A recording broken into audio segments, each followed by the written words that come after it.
एक गांव में एक किसान का परिवार रहता था। तो सबसे छोटा बेटा था, उसका नाम था भोला। जैसा उसका नाम था वैसा ही उसका मन था। वह मन से बहुत ही ज्यादा सरल और सीधा था।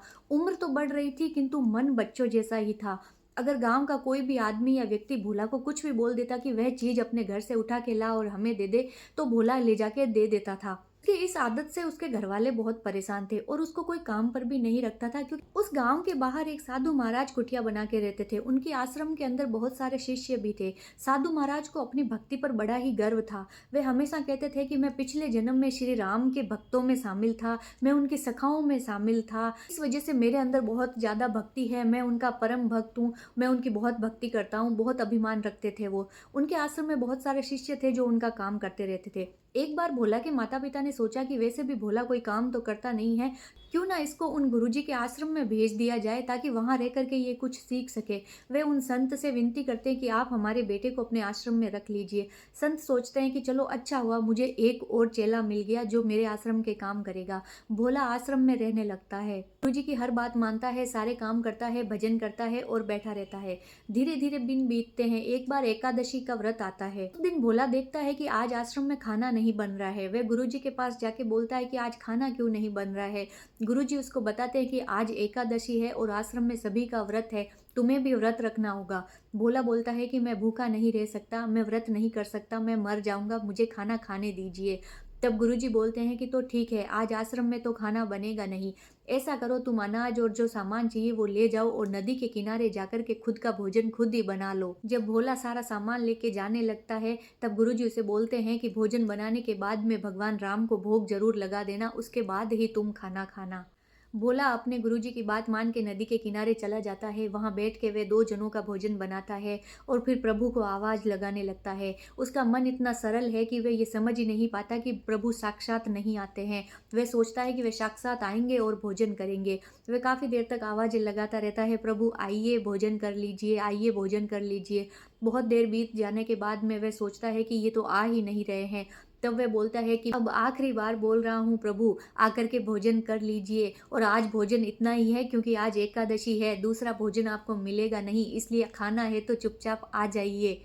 भोले के मन की भोली बातें सुन के भगवान राम को भी मुस्कुरान आ जाती है और वे सीता माता को साथ लेकर के वहां साक्षात प्रकट हो जाते हैं। भोला पहले तो उन्हें देख के बड़ा खुश होता है, लेकिन अगले ही पल वह सोचता है कि मैंने तो दो ही जनों का खाना बनाया और ये तो खुद ही दो आ गए हैं। इसका मतलब आज मुझे भूखा ही रहना पड़ेगा, क्योंकि गुरुदेव ने कहा है कि अतिथियों को भोजन कराना जरूरी है। प्रभु राम और सीता मैया को भोजन करा देता है और खुद भूखा ही रह जाता है। इस तरीके से उसके एकादशी का व्रत पूर्ण हो जाता है। कुछ दिनों के बाद में फिर से एकादशी आती है। भोला फिर से गुरुदेव के पास में जाता है और बोलता है कि गुरुदेव इस बार मुझे थोड़ा सा ज्यादा अनाज चाहिए, क्योंकि वो दो जने आते हैं और एक मैं हो जाता हूँ, तो मुझे 3 जनों का अनाज चाहिए। गुरुदेव सोचते हैं इसको ज्यादा भूख लगती होगी। वे बोलते हैं ठीक है, ले जाओ। भोला 3 जनों का अनाज लेके जाता है, वहां पर फिर से 3 जनों का भोजन बनाता है और फिर से आवाज लगाता है, प्रभु आकर के भोजन कर लीजिए जल्दी। अब तो भगवान को भी अपने भक्त के साथ में इस खेल में मजा आने लगता है। इस बार वे सीता माता के साथ साथ लक्ष्मण को भी साथ ले आते हैं। उन्हें 3 को आया हुआ देख करके भोले को चक्कर आ जाते हैं। वह सोचता है कि मुझे इस बार भी भूखा ही रहना पड़ेगा। वे 3 का भोजन उनके सामने कर देता है और फिर जब वे भोजन करके भगवान जाने लगते हैं तब वे बोलता है कि भगवान पहले ही बता दिया करो कितने लोग आओगे, क्योंकि हर बार मेरे लिए भोजन बचता ही नहीं है। भगवान और सीता मैया हंसते हुए चले जाते हैं। कुछ दिनों बाद फिर से एकादशी का व्रत आता है। भोला फिर से अपने गुरुदेव के पास में जाता है और बोलता है, गुरुदेव कुछ ज्यादा अनाज दीजिए। भगवान वहां पर हर बार ज्यादा लोगों को लेके आते हैं। वह सब तो भोजन करते हैं परंतु मैं हर बार भूखा ही रह जाता हूँ। गुरु सोचने लगते हैं कि कहीं ये अनाज की चोरी तो नहीं कर रहा है, ऐसा तो नहीं है कि यहाँ से ले जा के ये बेच रहा हो। लेकिन गुरुदेव कुछ बोलते नहीं है। वे बोलते हैं जितना चाहिए ले लो। भोला बहुत सारा अनाज और खाने पीने का सामान लेके जाता है नदी की तरफ। गुरुदेव उसके पीछे पीछे जाते हैं देखने के लिए। आगे जाके गुरुदेव एक पेड़ के पीछे छुप जाते हैं और सब देखने लगते हैं। उधर भोला नदी के पास में सारा सामान रख के बैठ जाता है और सोचता है कि हर बार मैं पहले भोजन बनाता हूँ और प्रभु ज्यादा लोगों को लेके आते हैं और मेरे लिए खाना नहीं बचता है।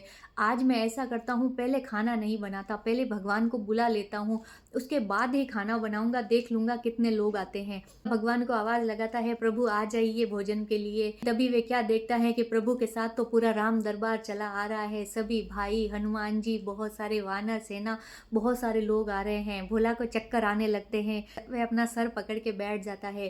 प्रभु आते हैं, बैठते हैं, आगे देखते हैं कि भोजन तो तैयार ही नहीं है। वे बोलते हैं क्या हुआ भोला, आज भोजन नहीं बनाया। भोला बोलता है कि भगवान मुझे तो हर बार की तरह आज भी उपवास ही करना पड़ेगा, मुझे तो कुछ मिलना नहीं है, तो मैं क्यों बनाऊं भोजन, ऐसा करो आप खुद ही बना लो और खा लो।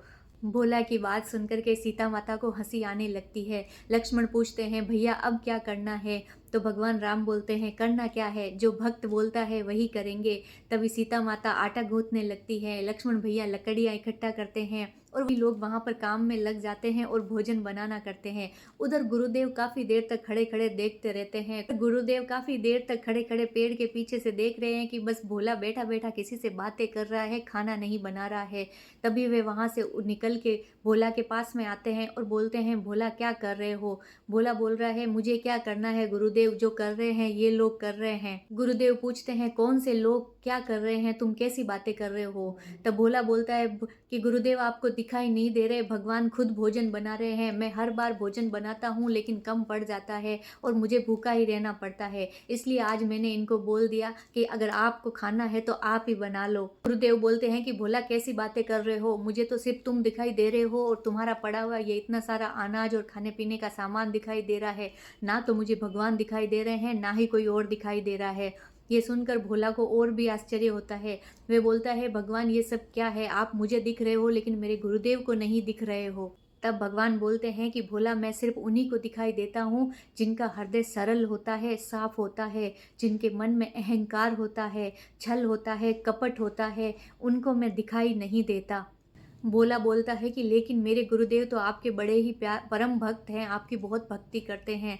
भगवान बोलते हैं कि चाहे कितनी भी भक्ति करो लेकिन आप अगर अपने मन से छल कपट को नहीं निकाल पाए, घमंड को नहीं निकाल पाए, अहंकार को नहीं निकाल पाए, जलन ईर्ष्या द्वेष को नहीं निकाल पाए, तो आप भगवान को नहीं पा सकते। अपने गुरुदेव को बोलता है कि गुरुदेव भगवान कह रहे हैं कि आपका हृदय सरल नहीं है, इसलिए वो आपको दिखाई नहीं दे रहे। गुरुदेव को बात समझ में आ जाती है। वे हाथ जोड़कर प्रभु से माफ़ी मांगते हैं। कहने का मतलब ये है कि आप चाहे कितनी भी भक्ति कर लीजिए, आप चाहे कितना भी ढिंडोरा पीट लीजिए कि मैं भगवान का बहुत बड़ा भक्त हूँ, मैं इतनी देर माला फेरता हूँ, इतनी देर जाप करता हूँ, ये करता हूँ, वो करता हूँ, कोई फर्क नहीं पड़ता। आप दुनिया के सामने ये दिखा सकते हैं कि आप बहुत पूजा पाठ वाले या बहुत बड़े संत हैं, लेकिन भगवान की नज़रों से आप छुप नहीं सकते। अगर आपके मन में छल कपट भरा हुआ है तो कोई मतलब नहीं ऐसी भक्ति का। भक्ति करनी है तो निश्चल और सरल हृदय से कीजिए। जय श्री राम, जय श्री श्याम।